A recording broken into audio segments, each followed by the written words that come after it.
जी बहुत शुक्रिया और बहुत मेहरबानी। सब तो पहले तो मैं गिलानी साहब का शुक्रिया अदा कराँगा कि बहुत ज़बरदस्त और बहुत तफसीली गलबात उन्होंने की। मैनू एक साढ़े कुलीग सन और उन्होंने कहा जी ये शेर जोड़ा है ना, मस्जिद ढा दे मंदिर ढा दे जो कोई रहिंदा, एक बंदियां दा दिल ना ढावी रब दिलों में रहिंदा। ये मैं किसी जगह पर कोई रिसर्च आर्टिकल लिख रहा तो मैनू चाहिए तो ज़रा लभ के देना। अच्छा, मेरे को बेशुमार यानी नुस्खे मौजूद सन बुले शाह के हवाले नाल, और सब तो जो मुस्तनद है वो आसिफ खान साहब का है जो पंजाबी अदबी बोर्ड तो छपया है। गिलानी साहब वो मैनू तो नहीं मिले। एक गल तो तय हो गई कि बुले शाह ने गल की नहीं असी, लेकिन है कि जिन्हें की है उन्होंने सानू लभना चाहिए है कि क्यों की है। दूसरी ही गल है कि मैं जनाब कैद तारीख इलियास घुमन साहब का शुक्रगुजार हाँ कि उन्होंने पंजाबी का जोड़ा है ना और परचम उच्चा रखा है। जनाब मुदस्सिर इकबाल भट्ट साहब जोड़े कोई 35-40 सालों तो जोड़ा वहद एक अखबार है पंजाबी का उन्होंने कढ़ रहे हैं, बावजूद दे के जड़ियाँ औकड़ा जड़ियाँ मुश्किल ने उन्होंने वो फेस भी करते हैं। मैं मकाला लिखा सी जी बड़ा तफसीली, लेकिन मेरी भी खुशकिस्मती है और सब दोस्तों की कि मैंने मिले ही नहीं। मैं मुख्तसर जो एक मजमून लिखा है कि अज तक असी 78 साल गुजरन के बावजूद असी ये रिक्वेस्ट करते रहे साढ़े जोड़े लीडर्स ने, साढ़े जोड़े आगू ने, साढ़े जोड़े रहनुमा ने कि पंजाब जोड़ा है बहुत बड़ा सूबा है और उसकी जी कौमी जबान है उन्होंने प्राइमरी सतह पर लागू होना चाहिए। वो नहीं हो सकी, वो असी विड्रा करने हैं। और अज जोड़ा मसला है कि पंजाब के सूबे बना जान, असी गुजारिश करांगे कि उहदे ते जरूर वो स्टैंड ले लैन, ये नहीं होना चाहिए।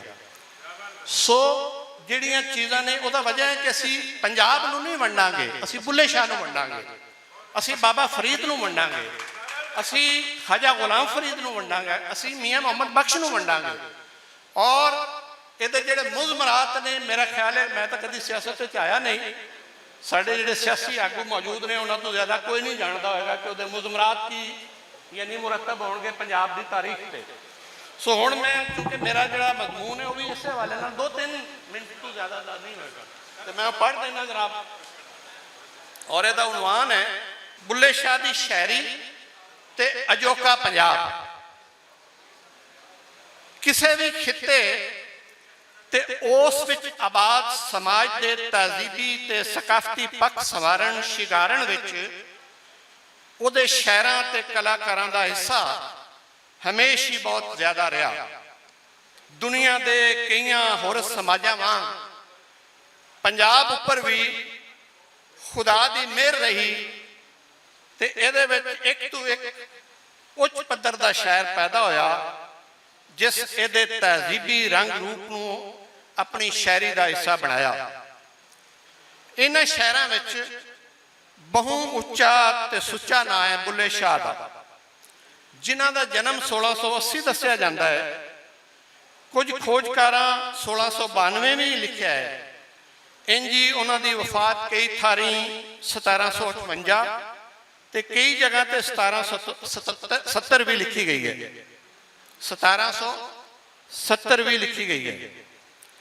उन्होंने जन्म ते वफात में इन्हां कुछ वरियां दे फर्क तफरीक नूं जेकर अखों ओले भी रख लिया जाए तो उस वेले दे पंजाब की एक सदी यानी 1680 तो 1780 तक की सदी का तवारीखी मुतालिया करिए तो सानू नजरी आता है जो उस दा पंजाब उस वेले का पंजाब सियासी समाजी मुआशरती ते तवारीखी इतबारों जिस तबाही बर्बादी ते टुट भज का शिकार सी, तवारीखे पंजाब विच ओदी कोई दूजी मिसाल घट ही लभदी है। 10 जनवरी 1739 नूं नादर शाह अफशार दे जुल्म बुरबरीयत ते लुटमार दे हमले मगरों यानी कुल 9 वरियां पिछों ही 12 ਜਨਵਰੀ 1748 ਨੂੰ ਅਹਿਮਦ ਸ਼ਾਹ ਅਬਦਾਲੀ ਲਾਹੌਰ ਵਿੱਚ ਆਣ ਵੜਿਆ ਤੇ 1758 ਦੀ ਉਸ ਲਾਹੌਰ ਤੇ ਦਿੱਲੀ ਉੱਪਰ ਹਮਲਿਆਂ ਨਾਲ ਇੱਕ ਅਜਿਹੀ ਤਾਰੀਖ ਰਕਮ ਕੀਤੀ ਜਿਹਨੂੰ ਲਾਹੌਰ ਦੀ ਕੱਛ ਵਿੱਚ ਹੀ ਬੈਠੇ ਬੁੱਲੇ ਸ਼ਾਹ ਹੋਰਾਂ ਇਹਨਾਂ ਲਫ਼ਜ਼ਾਂ ਰਾਹੀਂ ਬਿਆਨ ਕੀਤਾ।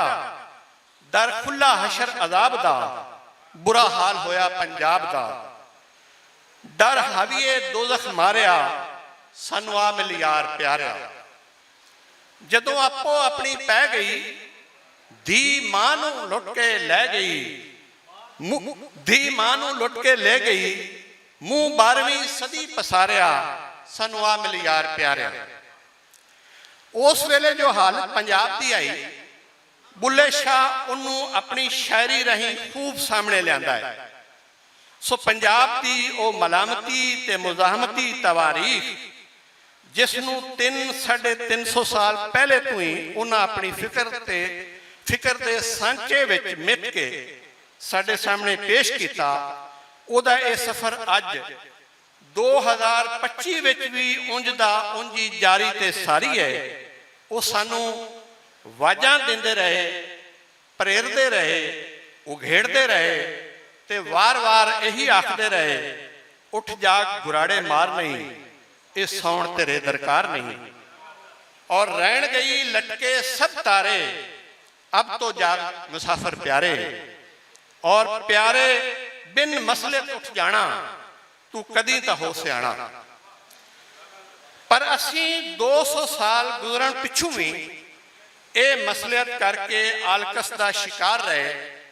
ਜੋ ਵੇਲਾ ਤੇ ਸਮਾਜ ਬਦਲ ਗਿਆ ਹੈ, ਨਾਦਰ ਸ਼ਾਹੀ, ਅਹਿਮਦ ਸ਼ਾਹੀ, ਇੱਥੋਂ ਤੀਕ ਜੋ ਵਿਕਟੋਰੀਆ ਸ਼ਾਹੀ ਸਮਾਜ ਤੇ ਸਾਮਰਾਜ ਬਦਲ ਗਿਆ।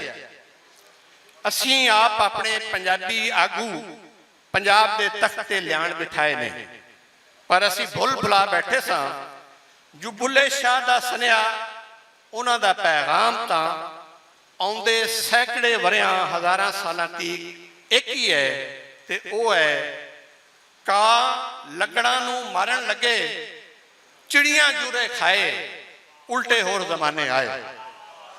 ਕਾਂ ਲੱਕੜਾਂ ਨੂੰ ਮਾਰਨ ਲੱਗੇ, ਚਿੜੀਆਂ ਜੁਰੇ ਖਾਏ, ਉਲਟੇ ਹੋਰ ਜ਼ਮਾਨੇ ਆਏ। ਔਰ ਜ਼ਾਲਮ ਜ਼ੁਲਮੋਂ ਨਾਹੀਂ ਡਰਦੇ, ਆਪਣੇ ਅਮਲੀ ਆਪੇ ਮਰਦੇ, ਮੂੰਹੋਂ ਤੋਬਾ ਦਿਲੋਂ ਨਾ ਕਰਦੇ, ਇੱਥੇ ਉੱਥੇ ਹੋਣ ਖੁਆਰ, ਨਿਤ ਪੜਨਾ ਹੈ ਇਸਤਗਫਾਰ, ਕੈਸੀ ਤੋਬਾ ਹੈ ਯਾਰ।